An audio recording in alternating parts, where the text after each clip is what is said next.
es el periodo de tiempo transcurrido desde la aparición de los primeros homínidos, antecesores del Homo sapiens, hasta que tenemos constancia de la existencia de documentos escritos, algo que ocurrió en primer lugar en el Oriente Próximo hacia el 3500 a.C.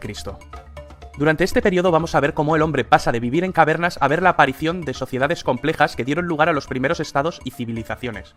Todo esto ocurrió en más de 2,5 millones de años. Los historiadores solían dividir la prehistoria en dos periodos, la Edad de Piedra y la Edad de los Metales. Dentro de la Edad de Piedra tenemos tres periodos: Paleolítico, Mesolítico, que es una época de transición, y Neolítico. El Paleolítico es el periodo más largo de la existencia del ser humano. De hecho, abarca más de un 99% de la misma.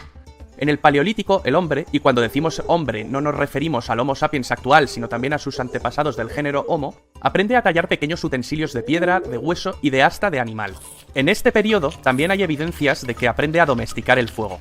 Domesticar el fuego es probablemente la mayor palanca de progreso de la historia de la humanidad, junto con la aparición de la escritura. El hombre vivía al aire libre o en cavernas, se alimentaba de vegetales, frutos y también cazaba animales.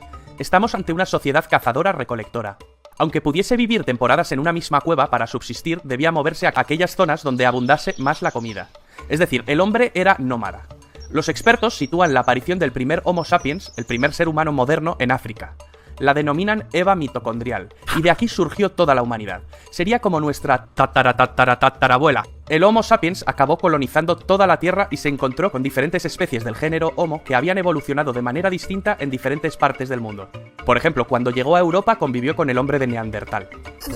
El hombre era nómada, pero todo esto empezó a cambiar con la revolución neolítica. El clima de la Tierra empezó a variar, la temperatura aumentó y la retirada de los hielos hacia el 10.000 a.C. dificultó la recogida de vegetales y disminuyó la caza. Se va a extinguir toda la megafauna de este periodo: megaterios, dientes de sable, mamuts. Estamos ante el fin de la última glaciación.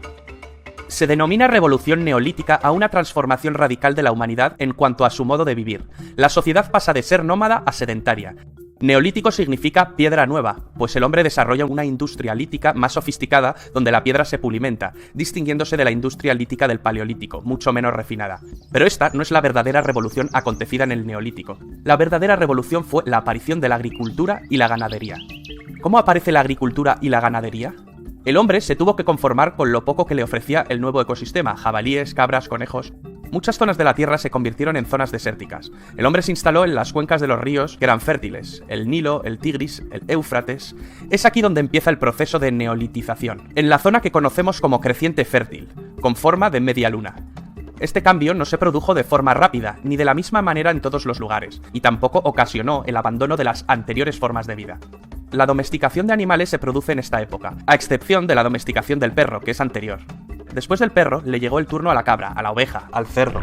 El hombre también aprende a domesticar las especies vegetales y a controlar las cosechas. Los primeros cultivos son de trigo, cebada y leguminosas como la lenteja, el garbanzo y el guisante. Todo esto permitió al hombre producir sus propios alimentos y no ir tras ellos. Ya no tiene que cambiar su lugar de residencia. Solo en aquellas zonas de mejores condiciones climáticas y de fertilidad, la sedentarización fue un hecho. Los primeros agricultores desarrollan el sentido de la propiedad, trabajan y se agrupan en poblados.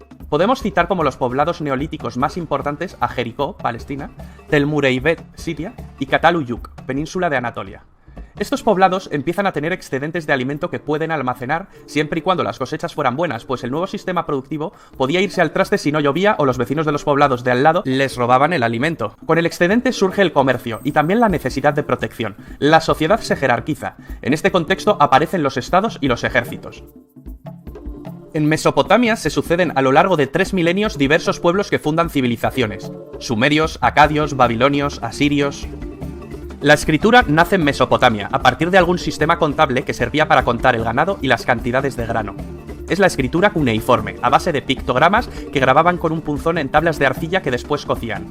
Estamos ya en el año aproximadamente 3500 a.C.